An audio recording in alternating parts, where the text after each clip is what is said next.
नमस्कार, मैं हूं अमित पालित और सबसे पहले बात सुशांत सिंह राजपूत के केस में नए डेवलपमेंट्स की करते हैं। सुशांत केस में सीबीआई की एंट्री तेज होने जा रही है और नए नए डेवलपमेंट्स भी हो रहे हैं। कल रिया के भाई शौविक चक्रवर्ती से सीबीआई ने 14 घंटे की मैराथन पूछताछ की थी और सीबीआई ने शौविक से अकेले और फिर सुशांत की मौत के दौरान फ्लैट में मौजूद सिद्धार्थ पिठानी, नीरज और केशव के साथ बिठाकर भी साथ में पूछताछ की है। और सुबह 10 बजे से सीबीआई के सवालों का यह दौर शुरू हुआ था जो आधी रात तक चलता रहा।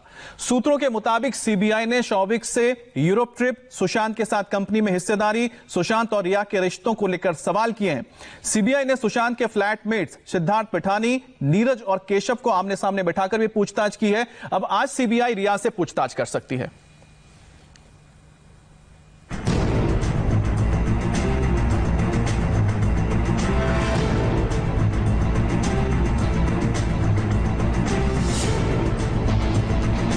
आधी रात का वक्त हो रहा था जब सीबीआई दफ्तर से रिया चक्रवर्ती का भाई शौविक चक्रवर्ती, सुशांत का दोस्त सिद्धार्थ पिठानी, कुक केशव और नीरज बाहर निकल रहे थे।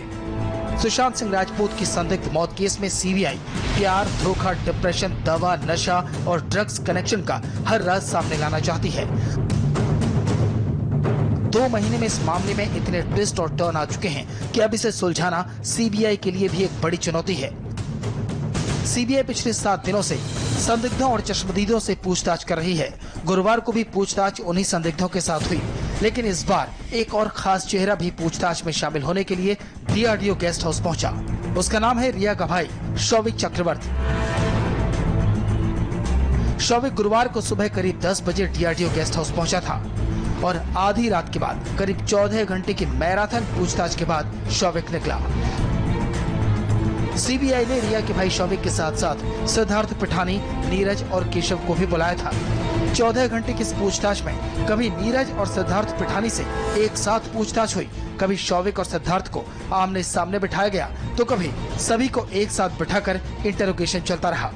सूत्रों की माने तो पूछताछ के दौरान चारों की बॉडी लैंग्वेज, सवाल के बाद जवाब देने पर चारों के हाव भाव और हकलाने के तौर तरीकों को नोट किया गया। चारों के बयान में जरा सी भी हेरफेर हुई तो फिर वही सवाल और जवाब दोहराए गए। सीबीआई नीरज, केशव और सिद्धार्थ पिठानी से कई राउंड की पूछताछ कर चुकी थी और गुरुवार को जब शौविक को भी पूछताछ के लिए बुलाया गया तो इन तीनों के साथ शौविक को भी बिठाकर इंटरोगेशन किया गया। गुरुवार को सुबह 10 बजे डीआरडीओ गेस्ट हाउस में जब सीबीआई ने पूछताछ की तो सबसे पहला नंबर आया सिद्धार्थ पिठानी और शौविक चक्रवर्ती का। दोनों को एक साथ आमने सामने बिठाकर पूछताछ हुई। इसके बाद सीबीआई के अफसरों ने शौविक के साथ नीरज और केशव को बिठाकर इंटरोगेशन किया। 2 राउंड की पूछताछ के बाद सीबीआई ने चारों शौविक, सिद्धार्थ, नीरज और केशव को एक साथ बिठाया और 5 अफसरों ने इनसे पूछताछ की। सूत्रों के माने तो हर सवाल और उसके अलग अलग लोगों के जवाब की नोटिंग की जा रही थी। 14 जून को मौका वारदात पर सुशांत के अलावा 4 और लोग मौजूद थे, जिनमें 3 सुशांत के स्टाफ थे और 1 उनका दोस्त सिद्धार्थ पिठानी था। चारों इस मामले के चश्मदीद भी हैं। चारों से मुंबई पुलिस और बिहार पुलिस ने भी पूछताछ की थी। सीबीआई भी कल लगातार पूछताछ कर रही थी, लेकिन सूत्र बताते हैं इन चारों में से 2 नाम ऐसे हैं जिनके बयान आपस में मेल नहीं खा रहे। इन दोनों में से एक सुशांत का कुक नीरज और दूसरा नाम है सुशांत का दोस्त सिद्धार्थ पिठानी। लिहाजा कल सबको एक साथ बुलाया गया। लेकिन सबसे खास और सबसे बड़ा चेहरा था शौविक। शौविक सिर्फ रिया का भाई ही नहीं है, सिर्फ आरोपी ही नहीं है। शौविक के पास सुशांत के अकाउंट और उसके काम तक की जानकारी थी। रिया के भाई शौविक का ड्रग्स मामले में भी नाम है। जो चैट सामने आए हैं उनमें शौविक के दोस्त का जिक्र है। शौविक रिया और सुशांत के साथ विदेश टूर पर भी गया। दावा तो ये भी किया जा रहा है कि सुशांत शौविक पर लाखों रुपए खर्च करते थे। शौविक सुशांत की कंपनियों में पार्टनर है, मतलब शौविक के पास पैसों के लेन देन की भी जानकारी थी। पिछले कुछ दिनों से लगातार नीरज, केशव और सिद्धार्थ पिठानी से सीबीआई पूछताछ कर रही है, लेकिन आज पहली बार रिया चक्रवर्ती के भाई शौविक चक्रवर्ती को भी पूछताछ के लिए बुलाया गया। जब शौविक यहां पे पहुंचे तो इन सभी को बारी बारी से आमने सामने बिठाकर पूछताछ की गई। आपको बता दें कि रिया, सुशांत और शौविक ने मिलकर एक कंपनी शुरू की थी जिसके डायरेक्टर शौविक थे। हालांकि आपको बता दें कि सुशांत और शौविक के बीच के रिश्ते कुछ बहुत ज्यादा अच्छे नहीं कहे जा सकते, लेकिन अब इस पूछताछ के बाद इस केस में क्या नया मोड़ आएगा और क्या नए खुलासे शौविक ने किए हैं, ये तो आने वाला वक्त ही बताएगा।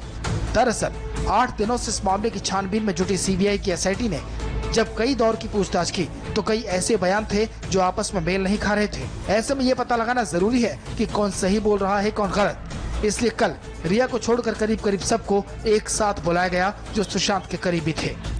सुशांत की मौत मिस्ट्री को सीबीआई जल्द से जल्द सुलझाना चाहती है। जांच एजेंसियों का सुपरफास्ट एक्शन जारी है। सीबीआई कोर्ट में जाने से पहले वो हर सबूत जुटा लेना चाहती है ताकि आरोपियों के बच निकलने के सारे दरवाजे बंद हों। सचिन चौधरी और आशुतोष बड़गैया के साथ जयप्रकाश सिंह, इंडिया टीवी, मुंबई। जांच एजेंसियां सुशांत के फ्लैटमेट से तो लगातार पूछताछ कर रही है। कल ईडी ने रिया के पिता से लंबी पूछताछ की, उनके बैंक डिटेल को खंगाला।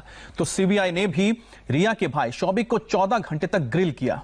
अब खबर है कि आज सीबीआई और नारकोटिक्स विभाग रिया चक्रवर्ती से पूछताछ कर सकते हैं।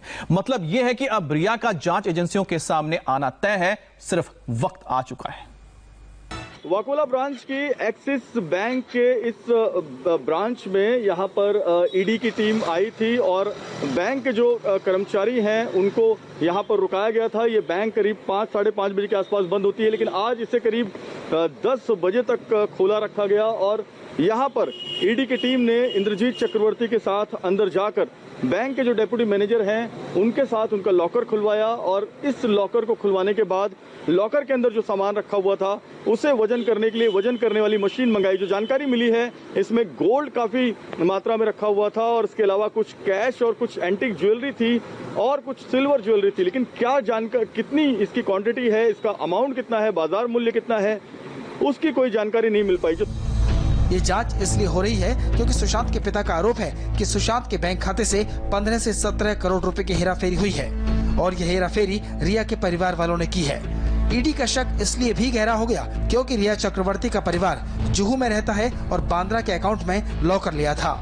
जांच एजेंसियां जानना चाहती है कि क्या सुशांत के अकाउंट से रिया के अकाउंट में पैसे ट्रांसफर हुए, क्या 15 करोड़ से कोई महंगी ज्वेलरी तो नहीं खरीदी गई और सुशांत की डेथ मिस्ट्री का रिया के परिवार से क्या कनेक्शन है।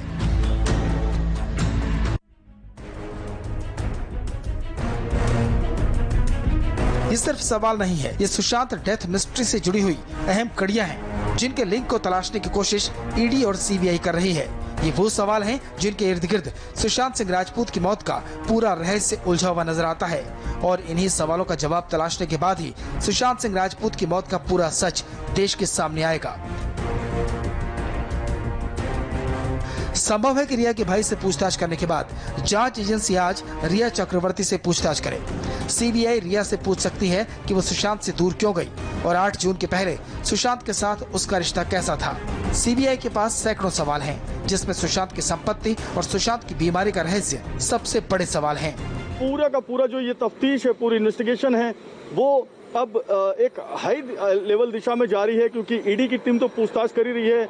नारकोटिक्स कंट्रोल ब्यूरो की टीम भी मुंबई पहुंच गई है, उनकी भी अपनी इंक्वायरी ड्रग्स के मामले में शुरू हो गई है और सीबीआई की एक अलग जांच इस पूरे मामले में लगातार चल रही है और शौविक चक्रवर्ती से सीबीआई ने आज पूछताछ की है और इस मामले में इंद्रजीत और रिया चक्रवर्ती को भी बहुत जल्द सीबीआई समन्स भेजेगी।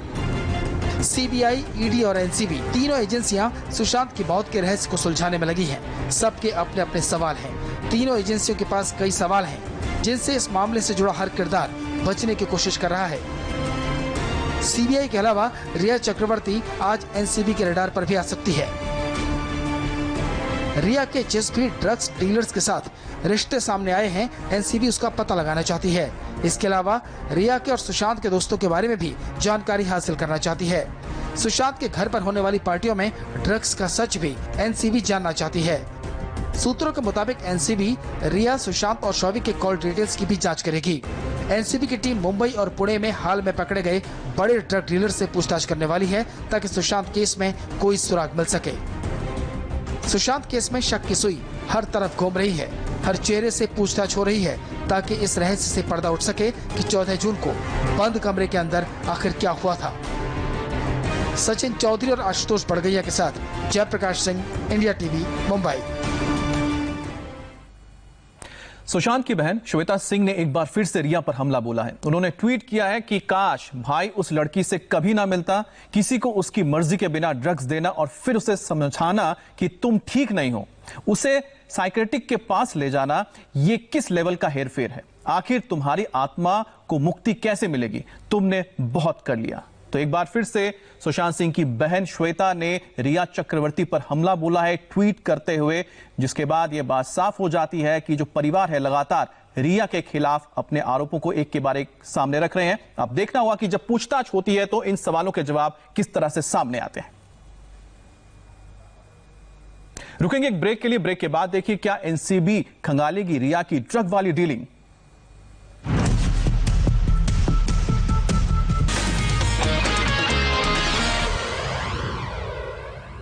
सुशांत के मौत के मामले में सीबीआई ईडी के बाद नारकोटिक्स कंट्रोल ब्यूरो ने भी जांच का जिम्मा संभाल लिया है।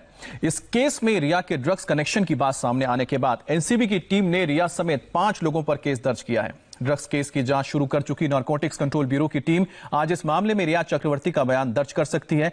एनसीबी की टीम गुरुवार को ही दिल्ली से मुंबई पहुंच चुकी है, जिसके बाद जांच की दिशा तय करने के लिए एक मीटिंग भी हो चुकी है। अभी रुकेंगे एक ब्रेक के लिए। ब्रेक के बाद देखिए आधे हिंदुस्तान पर कैसे सैलाब ने ढाया है सितम, लेकिन उससे पहले ओ माय गॉड। नमस्कार, आप देख रहे हैं इंडिया टीवी। आपके साथ मैं हूं अर्चना सिंह। उत्तर प्रदेश से लेकर जम्मू कश्मीर तक, गुजरात से लेकर ओडिशा तक बारिश ने लोगों की मुसीबत बढ़ा दी। आधे हिंदुस्तान में जल प्रलय हुई है। ओडिशा में आई बाढ़ में भारी भरकम ट्रक पत्ते की तरह बह गया। वहीं राजस्थान में एक युवक को नदी के बीच स्टंट दिखाना भारी पड़ गया। देखिए बाढ़ और बारिश की हैरान करने वाली तस्वीरें।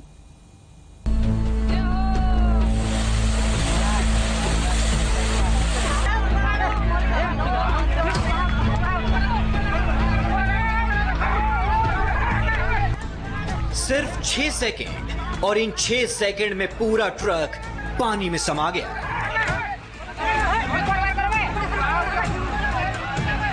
पानी के तेज बहाव के आगे भारी भरकम ट्रक पत्ते की तरह बह गया। तस्वीर ओडिशा के केंझुर से आई है।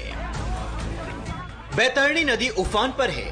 पानी नदी की सीमा लांघकर सड़कों पर बह रहा है। यही पानी इस हादसे की वजह बन गया। ओडिशा की केंदुझर में ड्राइवर ने लोगों की सलाह को नजरअंदाज किया और हादसे का शिकार हो गया। ट्रक ड्राइवर पानी के तेज बहाव को चीरकर आगे बढ़ने की कोशिश में था, लेकिन पानी के तेज बहाव का अंदाजा लगाने में ट्रक ड्राइवर से चूक हो गई। ट्रक ड्राइवर की किस्मत अच्छी थी। लोगों ने हिम्मत दिखाई और ड्राइवर को पानी से बाहर निकाल लिया। ओडिशा के 15 जिले पानी से लबालब हैं। भद्रक में भी जल प्रलय ने सड़क, मकान, दुकान हर जगह कब्जा कर लिया है। सैकड़ों गांव पानी में डूबे हैं। ना खाने को रोटी है, ना सिर छिपाने के लिए छत। जहां तक नजर जाएगी सिर्फ पानी ही पानी नजर आएगा। राजस्थान के कई इलाके तेज बारिश से पानी पानी है। प्रतापगढ़ में नदी का रौद्र रूप डरा रहा है। जहां एक शख्स नदी के तेज बहाव के आगे स्टंट दिखाने की गलती कर बैठा। युवक ने नदी के 2 किनारों पर रस्सी बांधकर उसके सहारे दूसरी तरफ जाने की कोशिश की थी, लेकिन नदी के बीच में पहुंचते ही इस युवक के हाथ से रस्सी छूट गई। नदी का बहाव इतना तेज था कि युवक पानी के साथ बह गया। गनीमत रही कि 1 किलोमीटर तक बहने के बाद लोगों ने इस युवक को दूसरी जिंदगी दे दी।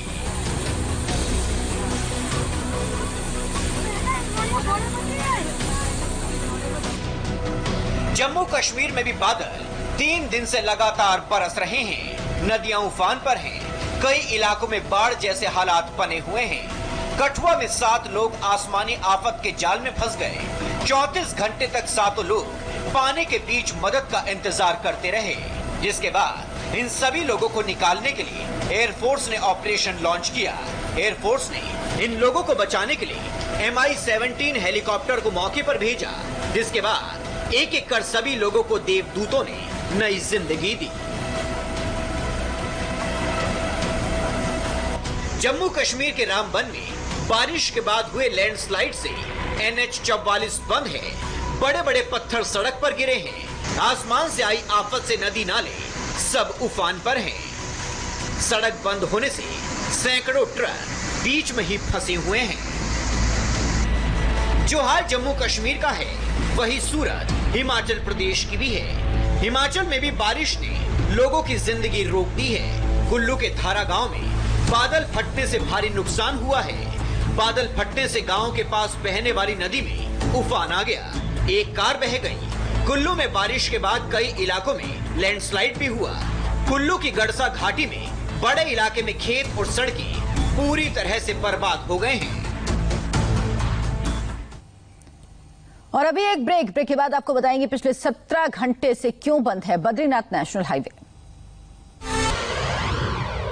उत्तराखंड का बद्रीनाथ नेशनल हाईवे पिछले 17 घंटे से बंद है। चमोली के बाद पुरसाड़ी एरिया में तेज बारिश से सड़क पर पत्थर और पेड़ गिर गए, जिस वजह से जनजीवन अस्त व्यस्त हो गया। NHIDCL की टीम हाईवे को फिर से चालू करने के काम में जुटी है।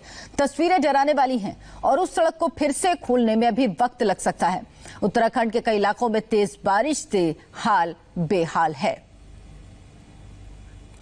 तो बद्रीनाथ नेशनल हाईवे की तस्वीरें हैं जहां लैंडस्लाइड हो रहा है। लैंडस्लाइड की वजह से नेशनल हाईवे पर जाम लगा हुआ है। लगातार बारिश हो रही है उत्तराखंड में। 17 घंटे से बद्रीनाथ नेशनल हाईवे बंद है। बारिश का कहर छाया है और पहाड़ दरक रहे हैं। अभी एक ब्रेक के बाद देखिए देश में कोरोना का मीटर कितना भागा। और अब आपको देश का कोरोना मीटर बता देते हैं। देश में कोरोना मरीजों का आंकड़ा 33,87,000 के पार हो गया। पिछले 24 घंटे में कोरोना के 77,000 से ज्यादा केस सामने आए। वहीं 24 घंटे में 1,057 लोगों की मौत हो गई। अच्छी बात यह कि कोरोना से अब तक 25,83,000 से ज्यादा लोग इलाज के बाद रिकवर हुए हैं। देश में आज भी 7,42,000 से ज्यादा एक्टिव केस हैं। और अभी एक ब्रेक का वक्त है। ब्रेक के बाद देखिए आज सुबह की 100 बड़ी खबरें सिर्फ 10 मिनट में।